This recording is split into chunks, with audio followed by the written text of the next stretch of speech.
To many modern people, childhood is a very special, if not sacred, time. It is a time of innocence and play, when almost anything is possible, and when our childhoods are over, many yearn to recapture that which they think they've lost. What's more, some assume that there was a time when there were no children, when childhood simply did not exist. In these former days, children had to get a job as soon as they could walk. They needed to be useful members of society, and at best were tolerated until they could be considered as adults. They suggest that Genevan philosopher Jean-Jacques Rousseau invented the modern concept of childhood in the 18th century. He asked why rob innocence of joys which pass so quickly. He suggested childhood was a period of sanctuary and a springboard from which people went on to encounter the perils and hardships of adulthood. And thus before Jean-Jacques, apparently children were merely adults locked in small bodies, waiting to emerge as useful human beings. But is this really the case? Can this be true? What can archaeology tell us about the period we call childhood? Well, there is a bit of a gap in the archaeological record when it comes to children. Various studies have shown how the remains of children are far more delicate and therefore less likely to be recovered by archaeologists. According to some, this has led to reconstructions of the past which are biased and at best marginalise the role of children. At worst, they discount them entirely. But we will do our best. Now, given that every society has children, in theory I'm slightly spoiled for choice when it comes to case studies of childhood in the past. So I will focus upon the usual suspects, those periods which we usually consider most barbaric. And what could be more barbaric than the Paleolithic, Stone Age hunters and gatherers? Surely society had no time for children then. This period in the Dordogne region of France is famous for parietal or cave art. The production of these images has long been debated, but recent studies have shown that young children were involved as well. Careful measurements show that small fingers made striations in clay in these sanctuaries. Clearly, children were not being marginalised and were being given the opportunity to play and learn how to make marks on the wall. Other parts of Europe saw Paleolithic people living in some of the harshest climes imaginable. Surely, children were not a priority here. And yet, at the site of Sungir, the head-to-head burial of two boys aged 8 and 13 with the grave goods of a chief says otherwise. Furthermore, both boys had deformities of the legs and would have been unable to hunt.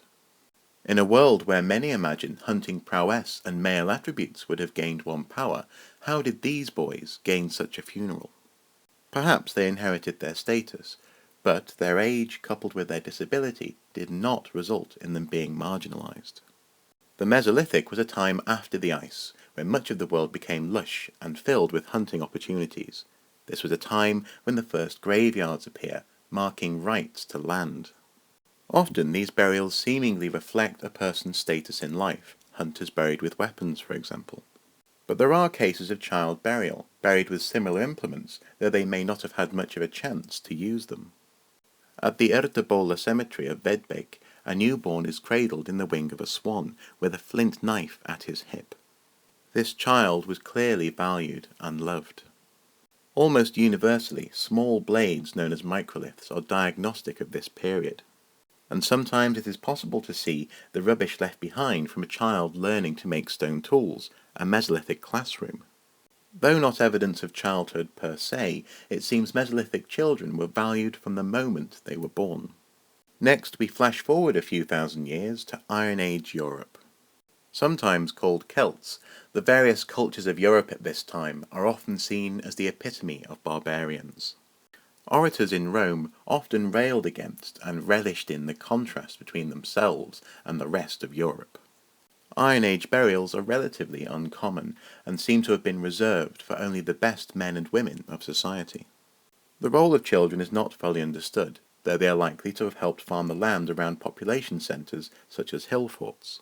And last year the site of Finn Cop showed that women and children could come to a grisly end in battle. Though undoubtedly grim, this does at least show that children were considered worthy of protection, and indeed the attention, of a warrior's blade. What about the Vikings of the late 1st millennium AD? Surely amongst them childhood must have been near non-existent. After all, they were all about violence, weren't they? A recently translated Old Norse children's song from the Shetland Isles does little to combat that view.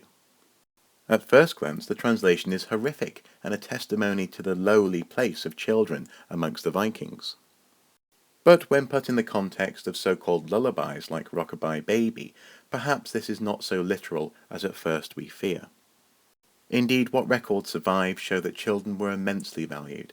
They learned skills and about life by helping their parents. And King Alfred wrote that children ride on their sticks and play many games in imitation of adults. These children clearly had playtime. What about the Aztecs of Mesoamerica in the 15th and 16th centuries? They practiced human sacrifice. They must have hated children. Well, yes, it is true that the Aztec people glorified warfare, and indeed warriors. But this respect was present even in the womb. Children were warriors captive inside their mothers, and any woman who died in childbirth was honoured as a warrior who had died in battle. Indeed, hymns sung to the goddess of childbirth describes them as jewels. They were loved by their parents, played with toys such as marbles, did chores, and went to school. Okay, let's hop across the Atlantic. What about medieval Europe? Surely childhood was hellish there. If you weren't a lord, you worked the land under their heel. Surely there was no time for childhood. And yet here, the centrality of the church to medieval society is most revealing. For within the church, and therefore the community, every stage of life was important, from baptism and birth to death. Contrary to popular belief, child marriage was rare. The average age for a peasant to be married was 22 years old. Indeed, you were more likely to marry young if you were a noble, and an alliance was required. And of course your status, rather than your age, would affect your access to education, at university, for example. But nonetheless, it is clear that a childlike period before adulthood was recognised in the medieval world. Indeed, in the year 1212, a lack of children, or at least childlikeness, was seen as the reason why crusades had been failing. It was decided a children's crusade and a childlike faith therein would reclaim the Holy Land. Whether children actually marched is open to debate, and the crusade was a disaster, but nonetheless it confirms the concept of childhood in the medieval mind. As does this child's toy knight from the year 1300, dredged up from the River Thames. It's an early, mass-produced toy. There are a myriad of examples of the wholesome and inclusive role of children in ancient societies. Whether we would recognise a distinct childhood, they have always had a role to play in their culture, time and place. And as archaeological techniques improve, so do the resolution of these young lives. Archaeology shows us that usually children were not marginalised beings with adults waiting for them to mature and become useful. Also that children had roles to play in society, they weren't just inconveniences. Indeed, the lives of children since the 18th century have been just as brutal, if not more so, than their forebears. Children have been made to work in industry, in mines and in factories. And though an uncomfortable fact, children still work in such environments today. If modern children aren't working, often they're being encouraged to grow up quicker. And in the realm of fashion, this has led to an outcry that childhood is altogether disappearing. Perhaps we could do worse than to look back to a period supposedly before childhood, here the 16th century, for inspiration as to how to proceed. And failing that, the mantra here at Archaeosoup Towers will always be never to entirely finish growing up.